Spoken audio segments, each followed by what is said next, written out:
Hello, my name is Phil Pereira, and I'm the Emergency Ultrasound Coordinator at the New York Presbyterian Hospital in New York City. And welcome to Soundbites Cases. In this module, we'll continue our journey down the path of the 4 cardiac examination views. Specifically, in this module, we're going to look at probe position C, known as the apical view of the heart. I hope you've been able to join me prior for looking at probe position A, the parasternal views, and probe position B, the subxiphoid views of the heart. So the apical view of the heart is an excellent view and gives a great deal of information about our patient's heart, as it shows all 4 chambers of the heart in relation to one another. Therefore, the apical view of the heart is preferred by cardiologists as it shows the synergy of all of the chambers of the heart to one another. Now let's take a look at a pictorial showing how to perform the apical view of the heart. Preferably, you're going to be using a small footprint phased array type probe that can easily get in between the ribs. Position the probe directly underneath the left nipple at about the point of maximal impulse of the heart, with the probe indicator over towards the patient's right side. Now that's with the caveat that the ultrasound screen indicator is positioned towards the left of the screen. Now, moving the patient into the left lateral decubitus position can improve imaging from the apical view of the heart, as it moves the heart closer to the probe and moves the lung out of the way. Thus, it's important to consider moving the patient into this position when performing the apical view of the heart. Now let's learn how to interpret the images that we'll obtain. We see here a pictorial to the left and an ultrasound image to the right. As we're imaging from the apical view of the heart, we're closest to the ventricles, and in this image we see the left ventricle to the right of the screen and the right ventricle adjacent.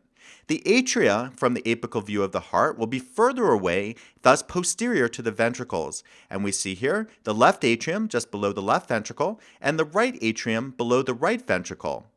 We also see the valves, the tricuspid valve to the left and the mitral valve to the right in between the left atrium and the left ventricle.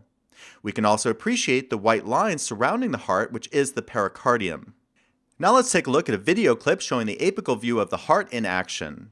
This is taken from a medical student triathlete, so let's take a look at that left ventricle. We see the left ventricle in its more superficial location to the right of the screen. Notice the percentage change from diastole to systole. Note the walls almost touch with each heartbeat, indicating a good contractility. We see the right ventricle to the side of the left ventricle and the 2 atria posterior to the ventricles. Notice the mitral valve in between the left atrium and left ventricle and the tricuspid valve to the right side. Notice here the absence of any significant pericardial effusion.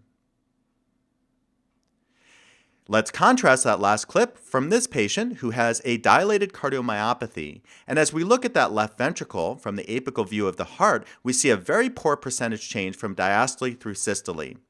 This is indicative of a very poor contractility of this heart. We see the right ventricle to the side of the left ventricle and the 2 atria posterior.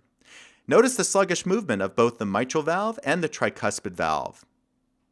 We see a little bit of pericardial effusion, that little black rim around the heart, also going together with this patient's cardiomyopathy status. Here's an interesting video clip of a patient who presented with acute shortness of breath. And what we notice here is the right ventricle and the left ventricle closest to the screen, but we see here a very large pericardial effusion circumferentially surrounding the heart. And notice the heart swinging back and forth in all the pericardial effusion. This gives rise to the phenomenon known as electrical alternans, or different sizes QRSs on the EKG. Here's a patient who was in bad shape and presented with acute shortness of breath. We see a very large pericardial effusion, and let's look specifically at the right ventricle. Notice that it caves in from diastole due to the high pressure in the pericardial sac. Thus, this is indicative of advanced cardiac tamponade. This patient will need a stat pericardiocentesis procedure. So in conclusion, I'm glad I could share with you the Soundbites module going over the apical views of the heart. This is an often neglected view, but one that gives a great deal of information about your patient's heart and really should be routinely integrated into the cardiac echo examination. It's best to move the patient into the left lateral decubitus position to optimize imaging from the apical view of the heart to see all 4 chambers of the heart in relation to one another. So I hope to see you back as Soundbites continues.